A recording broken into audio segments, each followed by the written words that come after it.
Hello students, welcome once again to Discovery and YCL. I am your physics mentor Deepak, and once again we are back with electrostatics, the part 13, and this lecture we will study about the parallel plate capacitor and the role of a dielectric in a capacitor. कल हमने काफ़ी detail में ये जान लिया है कि किस तरीके से कंडक्टर की जो चार्ज होल्ड करने की कैपेसिटी है उसको हम बढ़ा सकते हैं by decreasing its effective potential, and we for this purpose utilise a conducting plate. हमने केवल एक कंडक्टिंग प्लेट को यूज़ किया और उस कंडक्टिंग प्लेट में हमने देखा कि अगर हम पॉजिटिवली चार्ज एक कंडक्टर के नज़दीक अगर हम उसे लाते हैं तो ये कंडक्टिंग प्लेट का जो इनर वाला पोर्शन है वो एक नेगेटिव चार्ज एक्वायर कर लेता है. This positive and negative plate combination is basically called a parallel plate capacitor. इसी कॉम्बिनेशन को स्टूडेंट्स हम एक पैरेलल प्लेट कैपेसिटर कहते हैं. तो आज हम सबसे पहले स्टार्ट करने वाले हैं what is the underlying mathematics, because in physics you have to prove everything in terms of mathematics.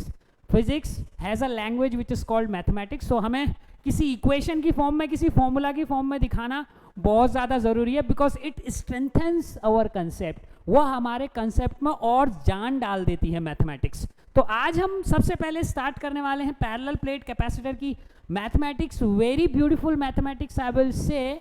Perhaps it is one of the most important discoveries in electricity, which is the concept of capacitance, and modern electricity and electronics are very much dependent on the concept of these capacitors. So आज हम start करने वाले हैं parallel plate capacitor के capacitance के calculation के साथ. तो सपोज कीजिए कि आपके पास कोई पैरेलल प्लेट कैपेसिटर है and this has a positive charge, and similarly you have another plate और इसके अंदर जो हो गया वो नेगेटिव चार्ज है. स्टूडेंट्स, इसके आउटर एज को आपने वही अर्थ से कल की तरह बिल्कुल कनेक्ट कर लिया. So this is something which is called a parallel plate capacitor. Say that the gap between the two plates is D. So these are the two plates and the gap separation between them is D. और हर एक plate का अपना एक surface charge density है, that is plus sigma and that is minus sigma. Okay, so sigma is basically representing the surface charge density, यानी कि ये जो प्लेट्स हैं इनके पर यूनिट एरिया पे कितना चार्ज है, surface charge density. The first case which I will discuss, पहला केस जो मैं बात करूंगा स्टूडेंट्स, ये वो केस होगा जहां पर हम क्या कर रहे हैं, इन दोनों प्लेट्स के बीच में we are talking about air between them. There is some sort of air between them, या एयर या वैक्यूम है इनके बीच में. It means there is nothing like जिसमें जो कुछ एक्स्ट्रा फोर्स को शील्ड कर सके या फिर एक तरीके से फील्ड को डिक्रीज या इंक्रीज करने में कोई कंट्रीब्यूशन कर सके या पोटेंशियल डिफरेंस में कोई चेंजेस ला सके. ओके, सो बीच का मीडियम कुछ इस तरीके का है जैसे कि एयर या vacuum which are almost not interfering in the working of the capacitor. वो कैपेसिटर की वर्किंग में कोई प्रॉब्लम क्रिएट नहीं कर रहे हैं. Okay, so let's talk about surface charge density. Surface charge density say sigma.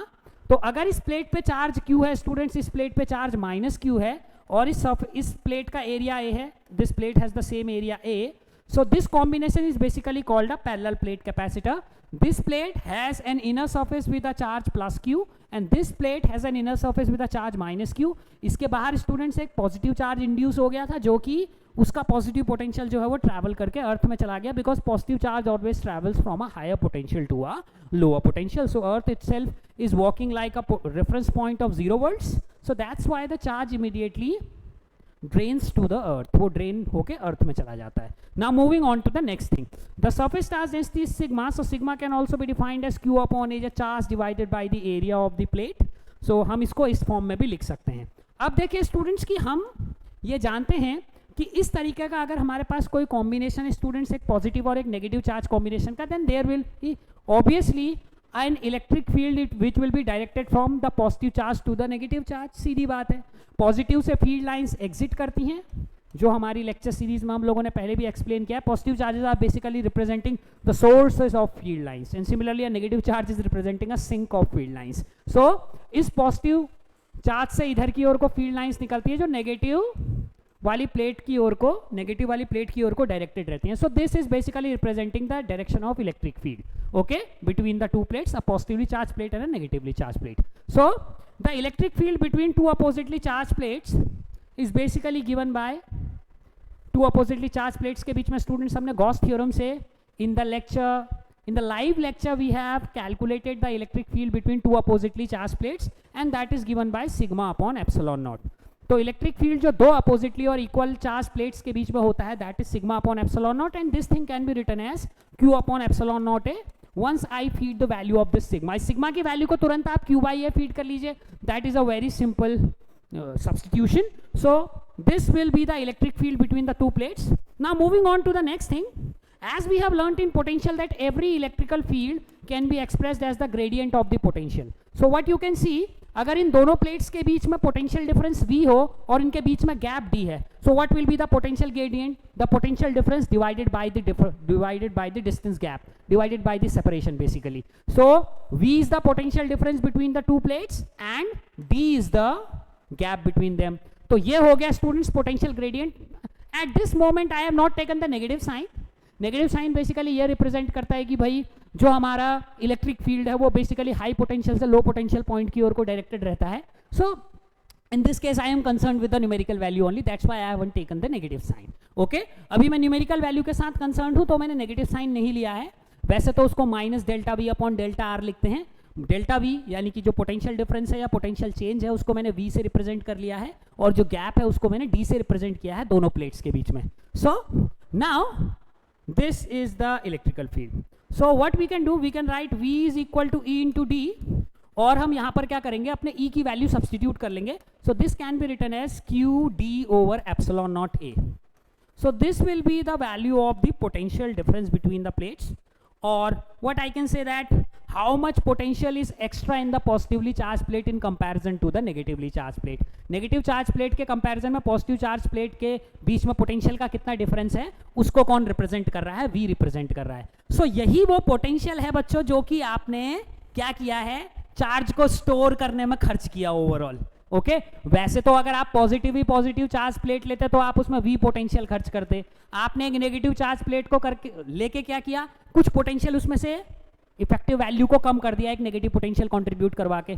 So overall this V is representing the overall impact of positive and negative charge plates.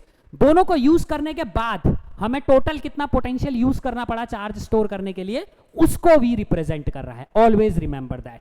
ठीक है. So this V is the combined effect of the two plates. So V can be written as QD upon epsilon naught. And now moving on to the simple concept, charge, the capacitance is directly related to the charge as capacitance can be written as C is equal to Q upon V. So I will substitute the value of V over here. So that will be QD upon epsilon naught A, and very simple substitution gives you C is equal to epsilon naught A over D. What a beauty! What a simple calculation. Okay, what you can see, आप देख सकते हैं C is equal to epsilon naught A upon D. More the area. जितना ज्यादा plate का area होगा students उसकी charge को होल्ड करने की कैपेसिटी उतनी ज्यादा होती है. And similarly lesser the separation, जितना कम गैप दोनों प्लेट्स के बीच में होगा उतना ज्यादा उसकी कैपेसिटी होती है. ओके क्योंकि जैसे जैसे हम सेपरेशन को कम करते जाते हैं दोनों प्लेट्स के बीच के, अगर आप सेपरेशन को कम करते जाएं students, then the potential difference between the two plates is basically getting stronger or the electrical field is getting stronger. तो electrical field क्या होता है, strong होता जाता है स्टूडेंट्स. जितना ज्यादा electrical field strong होता है वो उतने ज्यादा potential gradient को represent करता है, यानी कि उतने ज्यादा V को represent करेगा. तो जितना ज्यादा V होगा उसके corresponding आपको उतना कम कैपेसिटेंस क्या मिलता है, देखने को मिलता है, क्योंकि कैपेसिटेंस में जो V है that is in upon. Okay so जितना कम पोटेंशियल डिफरेंस स्टूडेंट्स आपके पास होता है उतना ज्यादा कैपेसिटेंस होता है, और जितना ज्यादा पोटेंशियल डिफरेंस दोनों प्लेट्स के बीच में होता है उतना कम कैपेसिटेंस आपको देखने को मिलता है. That is crystal clear simple mathematics. Nothing is to be done. So ये आ गया अपने पास C is equal to epsilon not A upon D. Let's do one thing. हम एक डाइलेक्ट्रिक या इंसुलेटर इसके बीच में डाल के देखते हैं स्टूडेंट्स. ये देखिए, अगर हम इस पूरी प्लेट के बीच में स्टूडेंट्स एक डाइलेक्ट्रिक फिल कर दें, what is a dielectric? A dielectric is basically something like an insulator. ठीक है, डाइलेक्ट्रिक एक ऐसा मटेरियल होता है स्टूडेंट्स, अगर आप कहीं पर भी फिल करते हैं तो फील्ड लाइंस को एब्जॉर्ब करने का काम करता है. तो अगर मैं क्या करूं, फिजिकली पहले समझते हैं कि डाइलेक्ट्रिक क्या कर सकता है मेरे लिए. सो डाइलेक्ट्रिक कुछ नहीं करता, एक बहुत ही सिंपल वे में इन्फ्लुएंस करता है जिससे कैपेसिटेंस बढ़ जाता है. What is a dielectric doing? मैंने इसके बीच में डाइलेक्ट्रिक फिल कर दिया, ये प्लेट्स थी, इसके बीच में कंप्लीटली फिल कर दिया है अभी डाइलेक्ट्रिक.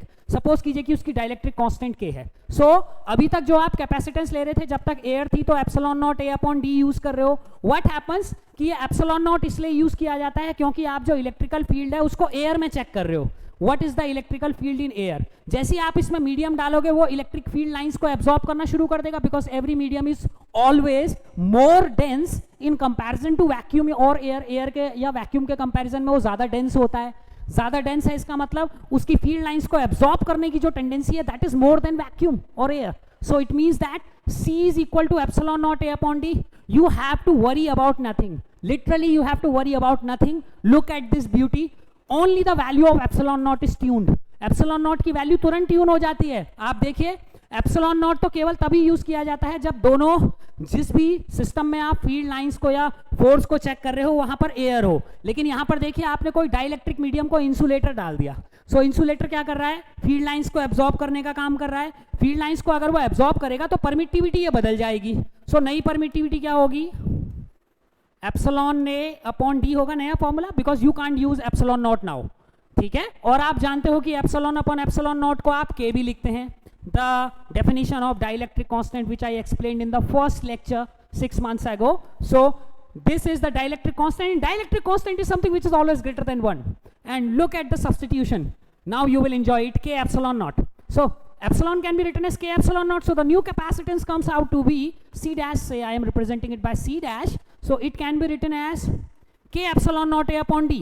देखिए स्टूडेंट्स, अभी तक जो आपका एप्सिलॉन नॉट ए अपॉन डी था, ये कैपेसिटेंस तो जब था जब दोनों प्लेट्स के बीच में एयर है. लेकिन इमीडिएटली जैसे ही एक डाइलेक्ट्रिक आता है तो एक के का फैक्टर इसमें एक्स्ट्रा आ गया और ये के 1 से बड़ा है. इसका मतलब क्या हुआ? आपने कैपेसिटेंस को बढ़ा दिया है. The capacitance can be written as K times of the capacitance in air. This whole thing was capacitance in air और वैक्यूम, और k की वैल्यू 1 से बड़ी है. So you will get a capacitance which is larger in comparison to air. So this is something which comes from mathematics. Let's see what is coming from the physics, what is coming from the science. उसे भी देख लेते हैं कि क्या आ रहा है science से, क्या आ रहा है इसके अंदर. ये तो मैथमेटिकली बहुत ब्यूटीफुल सा लगता है कि हाँ sir there is a substitution epsilon upon epsilon and it looks very nice, it is very interesting. But the thing is what is happening inside the physics, उसके फिजिक्स के अंदर क्या हो रहा है वो समझ लेते हैं. तो देखिए जैसे ही आप डाइलेक्ट्रिक को क्या करते हैं, जैसे ही आप डाइलेक्ट्रिक को क्या कर रहे हैं स्टूडेंट्स, किसी भी कैपेसिटर की 2 प्लेट्स के बीच में रखे हैं. देखिए क्या हो रहा है. ये देखिए, ये कैपेसिटर की 2 प्लेट्स मैंने ली नेगेटिव, इसके बीच में रखा है एक डाइलेक्ट्रिक. स्टूडेंट्स ये था डाइलेक्ट्रिक. अब इस डाइलेक्ट्रिक में क्या हो रहा है? एक साइड पॉजिटिव एक साइड नेगेटिव चार्ज है.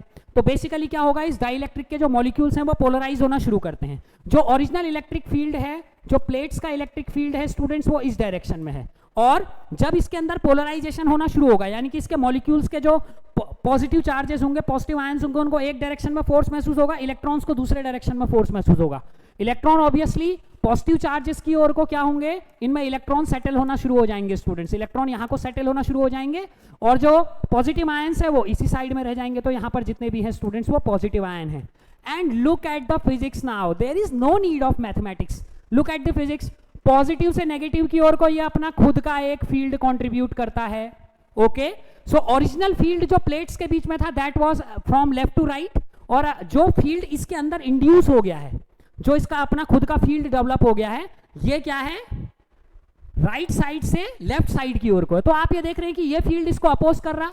तो अगर आप इसमें इफेक्टिव फील्ड की बात करें, so that is the real field और the plate field minus the field which is produced by dielectric. What you can see, the effective field has decreased. Original field से कुछ कम हो गया, कुछ घट गया. तो immediately क्या हो जाता है? इफेक्टिव फील्ड अपना कम हो जाता है. इफेक्टिव फील्ड अगर कम हो गया तो तुरंत E जो था वो V अपॉन डी के बराबर था स्टूडेंट्स. अगर इफेक्टिव फील्ड कम हो गया तो पोटेंशियल कम हो जाएगा. पोटेंशियल डिफरेंस के कम होते ही Q अपॉन V कम हो गया यानी कि C बढ़ जाएगा. और इस तरीके से एक डाइलेक्ट्रिक क्या करता है? इलेक्ट्रिक फील्ड को शील्ड करना शुरू करता है. वो दोनों प्लेट्स के बीच के इफेक्टिव फील्ड को घटा देता है, खुद कुछ अपोजिट डायरेक्शन में फील्ड कंट्रीब्यूट करके. और इस तरीके से डाइलेक्ट्रिक क्या कर रहा है हमारे लिए? डाइलेक्ट्रिक एक तरीके से बच्चों शील्डिंग प्रोवाइड कर रहा है स्टूडेंट्स. शील्डिंग प्रोवाइड कर रहा है यानी कि ये श्रिंक करने का काम करता है, फील्ड लाइंस को एब्जॉर्ब करता है. फील्ड लाइन को एब्जॉर्ब करता है तो पोटेंशियल डिफरेंस ड्रॉप कर जाता है. पोटेंशियल डिफरेंस ड्रॉप करता है तो कैपेसिटेंस क्या होता है, इंक्रीज होता है। कैपेसिटेंस इस तरीके से बढ़ता है स्टूडेंट्स। आप एक चीज और गौर कर रहे होंगे कि ये जो डाइलेक्ट्रिक है इसके अंदर पॉजिटिव नेगेटिव चार्जेस के कॉम्बिनेशंस प्रोड्यूस हो गए हैं, and every combination is basically a dipole. तो जब भी किसी डाइलेक्ट्रिक को कैपेसिटर की दो प्लेट्स के बीच में रखा जाता है तो उसके अंदर छोटे छोटे डाइपोल्स पैदा हो जाते हैं, यानी कि उसके अंदर एक तरीके से डाइपोल मोमेंट्स डेवलप हो रहे हैं। इन सब के डाइपोल मोमेंट सेम डायरेक्शन में होंगे क्योंकि पैरेलल हैं सारे के सारे डाइपोल्स एक दूसरे के। Okay, so what you can see that whenever you are placing an insulator or dielectric between the two plates of the capacitor, positive negative combinations are induced inside the dielectric, and every combination is basically representing an electric dipole। वो एक electric dipole को represent कर रहा। तो इस तरीके से dielectric के अंदर डाइपोल मोमेंट पैदा हो जाता है, and this process is what we call dielectric polarisation. और इसी प्रोसेस को हम क्या कहते हैं, डाइलेक्ट्रिक पोलराइजेशन कहते हैं स्टूडेंट्स।